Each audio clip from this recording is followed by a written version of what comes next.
नाजरीन, ये नज़ारा है दरियाए सिंध का। अभी मौजूद हैं हम इस वक्त डेरा पुल के पास।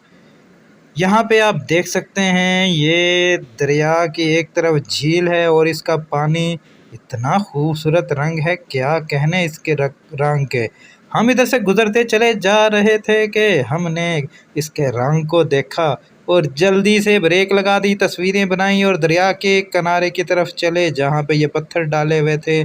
बहुत ज़्यादा पत्थरों को क्रॉस करके जब दरिया के करीब पहुँचे तो इसके पानी का यहाँ पे रंग कुछ और ही था। दरिया के पानी के बदलते रंग हम पत्थरों के उस तरफ जाके देखते हैं कि उस तरफ कैसा नज़ारा है और आपको भी दिखाते हैं। याद रहे ये दरियाए सिंध है और यहाँ पे पत्थर इसलिए ये बहुत ज़्यादा रखे होते हैं ताकि पानी अपने बहाव के साथ दरिया में कटाव बना के किसी और तरफ ना निकल जाए।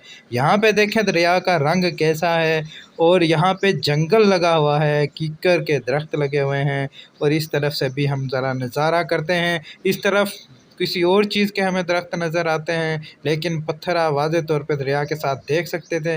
लेकिन अभी हम अपनी बाइक के करीब आ रहे हैं और वापस जा रहे हैं।